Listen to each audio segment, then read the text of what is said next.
నమస్తే, welcome to mega nine TV. నేను మీ జనని. Commercial సినిమాలకి అలవాటు పడిపోయిన ప్రేక్షకులకు కొండంత ఊరటనిస్తూ వారి మనసులని హత్తుకున్న సినిమా శంకరాభరణం. తెలుగు సినిమా ఖ్యాతిని ప్రపంచమంతా చాటి చెప్పిన అద్భుతమైన కళాఖండం. కళా తపస్వి కె విశ్వనాథ్ గారి దర్శకత్వంలో వచ్చిన ఈ సినిమా విడుదలై నేటికి 45 సంవత్సరాలు పూర్తయింది. 1980వ సంవత్సరం ఫిబ్రవరి 2న ఉమ్మడి ఏపీలో విడుదలైన ఈ సినిమా అప్పట్లో ఓ పెను సంచలనం, ఎప్పటికీ ఓ ఆణిముత్యం. ఇన్నేళ్ల తర్వాత కూడా ఈ సినిమా చూస్తే మన సంగీత, సాహిత్య, నృత్య కళలపై అమితమైన గౌరవం ఉప్పొంగి గర్వం పెరుగుతుంది అని అనడంలో ఎలాంటి సందేహం లేదు. సినీ రంగానికి ఎప్పటికీ వెలకట్టలేని ఆభరణంగా మారిన శంకరాభరణం సినిమాపై mega nine TV special focus.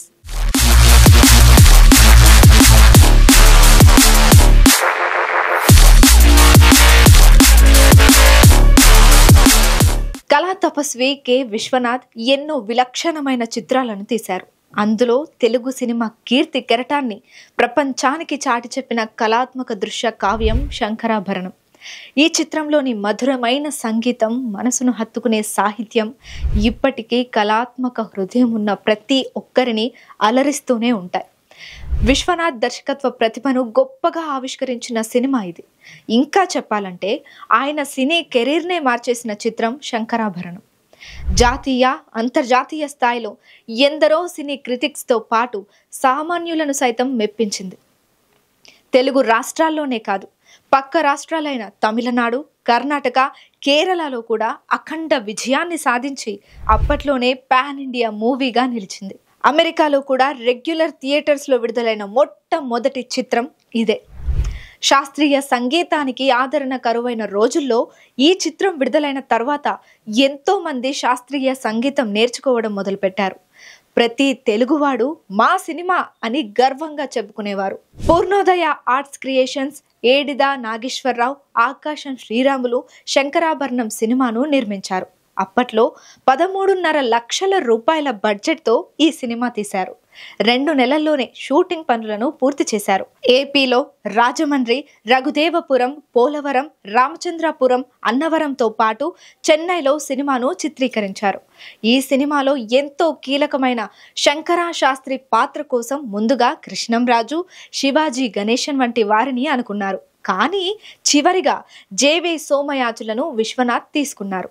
అప్పటికే ఆయన డిప్యూటీ జేవి సోమయాజులు కలెక్టర్గా పనిచేస్తుండడం గమనార్హం. శంకరాభరణం శంకరా శాస్త్రిగా సోమయాజులు తెలుగు ప్రేక్షకుల హృదయాల్లో చెరగని ముద్రను వేశారు. ఈ చిత్రానికి పనిచేసిన ప్రతి ఒక్కరికి ఓ ప్రత్యేక గౌరవాన్ని తీసుకువచ్చింది ఈ చిత్రం.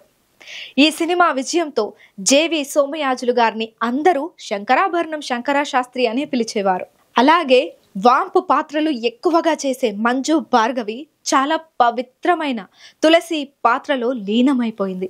ప్రముఖ హాస్య నటులు అల్లు రామలింగయ్య ఓ కీలక పాత్ర పోషించారు. చంద్రమోహన్, రాజలక్ష్మి, సాక్షి రంగారావు, డబ్బింగ్ జానకి, ఇలా ప్రతి ఒక్కరూ తమ తమ పాత్రల్లో జీవించి వాటికి ప్రాణం పోశారు. భారతీయ సంస్కృతి, సాంప్రదాయాలు, కళలకు పట్టం కడుతూ తీసిన శంకరాభరణం తెలుగు సినీ చరిత్రలోనే ఓ మైలురాయిగా నిలిచింది. విశ్వనాథ్ సినిమాల కథా కథనాలు సున్నితంగానే ఉంటాయి, కానీ అవి ప్రేక్షకుల మదిలో బలంగా చొచ్చుకుపోతాయి. కొత్త కొత్త చర్చలకు దారితీస్తాయి. సాంఘిక దురాచారాలను, పశు ప్రవృత్తిని విశ్వనాథ్ ఎండగడతారు. మన సంస్కృతి, సాంప్రదాయాలకు పెద్ద పీట వేస్తారు. మనలోని సున్నిత భావాలను మేల్కొలిపే ప్రయత్నం చేస్తారు. శంకరాభరణం సినిమాలో శంకర శాస్త్రి పాత్ర కూడా అలాగే ఉంటుంది. అందుకే కాలాన్ని, మారుతున్న అభిరుచుల్ని తట్టుకొని ఇప్పటికీ గొప్ప సినిమాగా నిలిచిపోయింది శంకరాభరణం. శాస్త్రీయ సంగీతానికి ఆదరణ కరువైన ఆ రోజుల్లో ఎంతో మంది సంగీతం నేర్చుకోవడం మొదలు పెట్టారంటే శంకరాభరణం ప్రభావం ఎంతలా పనిచేసిందో అర్థమవుతుంది. కెవి మహదేవన్ అందించిన సంగీతమే ఈ సినిమాని మరో స్థాయికి తీసుకువెళ్ళింది. శంకరా నాద శరీరా పరా ఓంకార నాదాను దొరుకునా ఇటువంటి సేవా, రాగం తానం పల్లవి సామజ వరగమన వంటి పాటలన్నీ కూడా ఎంతో అద్భుతంగా ఉంటాయి. ఇప్పటికీ చాలా మందికి పాటల్లోని సాహిత్యంతో పాటు సంగీతం అద్భుతమైన అనుభూతిని కలిగిస్తుంది.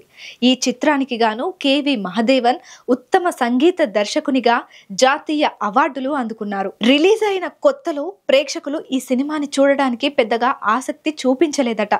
మౌత్ టాక్ తో మెల్లిగా పుంజుకొని ప్రేక్షకుల రివార్డులతో పాటు పలు అవార్డులు కూడా అందుకుంది. స్వర్ణ కమలం అవార్డు అందుకున్న తొలి తెలుగు సినిమా శంకరాభరణమే. ఈ సినిమాకు ఉత్తమ నేపథ్య గాయకుడిగా ఎస్పి బాలసుబ్రహ్మణ్యం తొలిసారి జాతీయ అవార్డు అందుకున్నారు. అంతేకాదు వాణి జయరాం కు ఉత్తమ గాయకురాలిగా, కెవి మహదేవన్ కు ఉత్తమ సంగీత దర్శకుడిగా జాతీయ అవార్డులు దక్కాయి. ఫ్రాన్స్ లో జరిగిన బెసాంకన్ ఇంటర్నేషనల్ ఫిల్మ్ ఫెస్టివల్లో ఉత్తమ చిత్రంగా అంతర్జాతీయ అవార్డు అందుకుంది. ఏపీ నుంచి అప్పట్లో 8 అవార్డులు వచ్చాయి. అలాగే దేశంలో అనేక సాంస్కృతిక సంస్థలు ఈ చిత్ర బృందాన్ని అవార్డులు, సన్మానాలతో ముంచెత్తాయి. కాకతాళీయము, విధి విచిత్రము గాని 43 ఏళ్ల క్రితం శంకరాభరణం రిలీజ్ అయిన రోజునే విశ్వనాథ్ ఈ లోకాన్ని విడిచి వెళ్లిపోయారు. 1980 ఫిబ్రవరి 2న శంకరాభరణం విడుదలైతే 2023 ఫిబ్రవరి 2న ఆయన కన్నుమూశారు.